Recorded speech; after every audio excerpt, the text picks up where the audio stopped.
Well, it's been a big month for LGBT issues in the United States. DOMA is dead, Prop 8. Well, it got thrown back. Same-sex couples can marry again in California. And what does this all have to do with the transgender community? We're going to ask that question of Masen Davis, Executive Director of San Francisco's Transgender Law Center. Masen, welcome. Thank you so much. Well, you know, I'm sure we were all pretty excited about the death of DOMA and Prop 8, but how does that impact the transgender community? Well, it's a big deal for everybody. Yeah. I mean, any leap for victory is, towards moving towards equality for all of us and justice is spectacular. It's been a thrilling day. So it's a big deal also for transgender people. Transgender people have also gotten caught in DOMA. The validity of marriages is oftentimes based on the legal gender of the people getting married. And given that we have a patchwork of laws around the country determining when a transgender person is male or female, it means it's been very complicated for our community. So this is a big deal. It makes sure that we can recognize the marriages of all people regardless of gender, and should make a big difference for a lot of the people who call us at the Transgender Law Center. Right.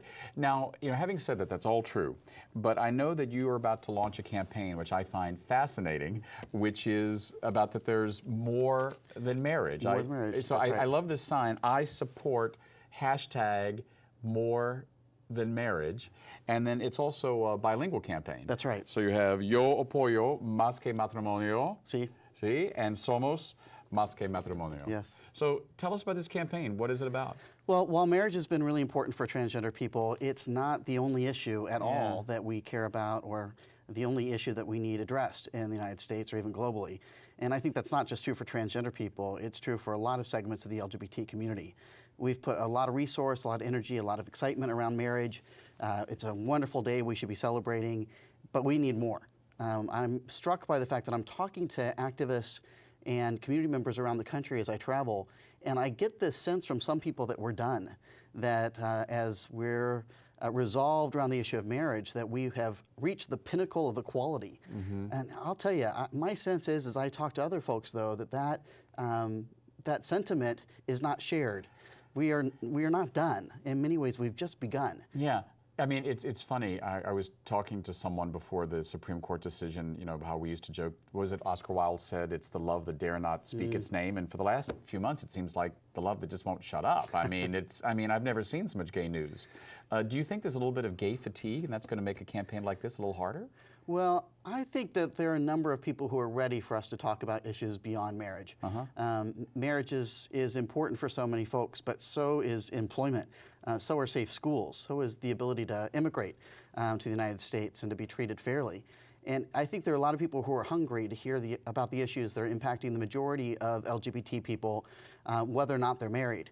We have a lot more work to do. And the truth is, even as we fight for marriage equality in a growing number of states, it's really hard to be treated equally whether or not we're married if you don't have basic employment protections, if you can't put a picture of your partner on or your spouse on your desk without risking losing your job. So it's time for us to talking about these issues and really mobilizing together to make sure that especially the most marginalized members of our community are also able to achieve equality and justice. Right. 2 weeks ago on the show, I had the author of a book called Your Queer Career, and we were talking about the worst and best states to be openly LGBT at work. And he didn't want to say the worst states, but I'll ask you, what's the worst state to be transgender in as far as employment? Well, thankfully, the worst state is not California. Yeah. We have a good set of comprehensive and inclusive non-discrimination laws so that we can actually be who we are and have some set of legal protections in place. And since the Equal Employment Opportunity Commission ruling, transgender people throughout the United States now have at least basic legal recourse if they experience discrimination on the job. So I will say, regardless where you are, even in whatever the worst state is, you now have more legal protections today than you had a year or two ago. The trend is moving in the right direction. But I would personally not live in a state that didn't have any legal protections for LGBT people. And we still have large regions of the country that are just beginning that trajectory towards justice. Right. So, it's a continuum. Let's say we've got California on the, I was going to say the right, on the left. On the left, maybe, yes. What would be the least transgender-friendly state? Well, I will say we still have a lot of work to do in the Deep South, for example. where we have not seen a lot of So Georgia, employment Mississippi, protections. Alabama? I would say there's a lot of work to do in those states. And I do believe over time, and with a lot of grassroots organizing, we will see progress there as well. But we need to make sure that we have a basic set of legal protections across the board throughout the U.S. How long have you been the executive director of the center? Just about 6 years now. Yeah, and boy, what a trajectory. It's been a really incredible ride, I'll tell you. What are some of the highs and lows? I am so fortunate to get to work with a wonderful group of folks at a really interesting time in our history and in our movement. When I came on board, we had 3.5 staff. We have 12 today. We continue to pass really strong laws every year. We've continued to do really strong work in California, but we're now taking cases nationwide, providing technical assistance for other states that want to pass non-discrimination laws, and we've seen such great success. I mean, just in the last year, we've been able to eliminate transgender exclusions from health policies regulated by the state of California. That means that transgender people who've historically been told that they can't get any basic coverage because they're transgender can now actually get care and coverage for primary care, but also some of the transition-related care that we need to be ourselves. We're seeing progress at schools and school districts that are now adopting policies to support transgender youth. And we've been working on a bill this year just to make sure that youth in California are able to access the basic facilities and activities that they need in order to be a part of the school day and graduate with their class. And that's going really well.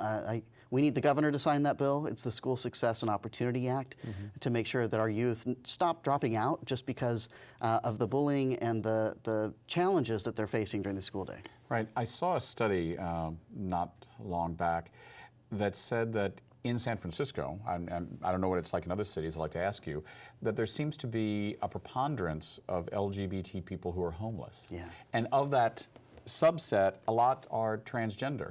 Why is that? Yeah, the recent study said, I believe, that a third of homeless people in San Francisco are LGBT or T. And we know from some of the research we've done, 1 out of 5 transgender people say they've been homeless at some point in their lives. 1 in 5? 1 in 5. I mean, it's a horrible statistic in so many ways. And a lot of that has to do with family rejection, especially for our youth. The fact that we do have people who are really struggling at young ages and are having to take care of themselves and all too often are ending up on the streets. And then we have really high rates of unemployment and discrimination in the workplace. And it's still a struggle, to be honest, even with good laws in place. And if somebody doesn't have a job, if they don't have a safety net to fall back on, if they don't have a supportive family, there aren't that many places to go. Right. Now, you're a leader in the community. You do incredible work. Have you yourself ever been discriminated against or felt it? To be honest, I don't think there's a transgender person out there who hasn't experienced discrimination. As a transgender man myself, somebody who was born female, I had to work really hard to look this way. I certainly faced challenges. I've worked at places where I knew that I could not be out and be treated fairly. I, in a previous job, had a coworker who took every new hire and new staff person who I brought on board and took them out to lunch to tell them that they were really working for a woman, and How did that make to you try feel? to undermine my I mean, now work. you kind of smile about it, but that must have been disheartening. It was really unfortunate, and it's one thing for people to ask questions out of a lack of information, but for a lot of transgender people, unfortunately, there is still a lot of stigma out there, and many of us, we have to be out because of the extent people know who we are and that we're out in the world, we will be able to create exponential change, but it does have a cost sometimes, especially for people who are not understanding or accepting. Yeah, does it surprise you sometimes that some of those people who are insensitive or ignorant or that they're gay? Well, I've been an LGBT activist much longer than I've been transgender. I mean, so I've been in this movement for a really long time. So I love my lesbian and gay and bisexual brothers and sisters. We still have a lot of education to do, though, around transgender issues, even within the LGBT community. Right. And it is especially hurtful when that bias is coming from somebody from our own community. Right. Recently, there was the story that got a lot of play, briefly, about the Navy SEAL, I think former Navy SEAL, that had gone through gender transition. Yeah, Kristen Beck. Kristen Beck. When something like that happens, and you see this woman, and of course it gets a lot of play because Navy SEAL, quote unquote macho job, now transitions. Is that something that helps your work, or it just becomes so sensationalistic that you have to work against the the PR of it? You know, what made a big difference for gay and lesbian rights in general was the fact that we hit a tipping point where the vast majority of people in the United States know a gay or lesbian or bisexual person. We need that same tipping point when it comes to transgender people. Very small percentage of folks know trans people. So to the extent we have transgender faces and stories in the media, it's a great thing. One, it helps people see that we're there, hopefully connect with us more, and grow their interest in learning about who we are as a people. And with Kristen Beck, I think it's been really important to see her out there. A lot of people don't know that even with the repeal of Don't Ask, Don't Tell, transgender people are still denied access to the military. We are still kicked out of the military if we come out. And having somebody like Kristen tell her story hopefully will help change that over time. Now, you said that the tipping point was when a lot of people, or the majority of people, said they knew someone who was gay, lesbian, or bisexual. We haven't gotten that yet with the T of LGBT. Yeah, that's right. Are there any figures? Is there any empirical data about how many people who are non-LGBT have a friend or a colleague or a family member? Yeah, relatively small. The number I've seen, and I can't tell you where this came from, was that about 11% of folks in the United States say they know a transgender person. That's why having folks who are out there in the media is really critical. And one of the reasons I really encourage transgender people to come out more, because there are a fair amount of us around, but until we're willing to share our stories and our histories, it's going to be a little bit more difficult to get the progress we need. That said, we're making a lot of change. There are more of us out there. We are increasingly visible, and the laws and policies and cultures are changing. This is a lot easier place to be transgender now, especially in San Francisco, but in the United States in general, much easier than 15 years ago. So I think we're going to continue to move forward. And it's one of the reasons I'm really excited about More Than Marriage. I do think this is a campaign that will help us as an LGBT community talk about a wide range of issues that have not gotten as much attention as marriage. We want to, over the next 6 months, really highlight individuals and organizations and movements that are doing work that impact all of us in an effort to draw more attention to those issues.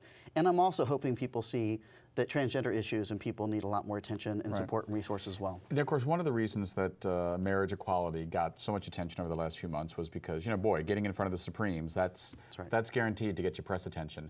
Are there any cases that directly impact transgender rights or equality that are headed towards the High Court?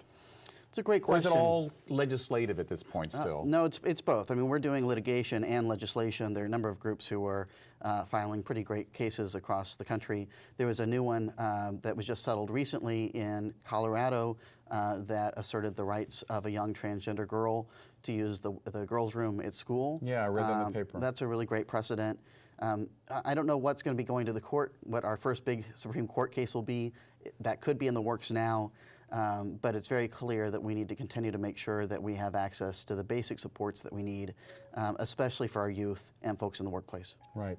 Before we go, if someone wants to learn more about the work of the Transgender Law Center, where can they go online? transgenderlawcenter.org. And if people are interested in learning about More Than Marriage, just Google it, or you can go to transgenderlawcenter.org/more. Great. Always a pleasure having you on the show. We've been speaking with Masen Davis of the Transgender Law Center. I'm David Perry. Thanks for watching. We'll see you next week on 10%.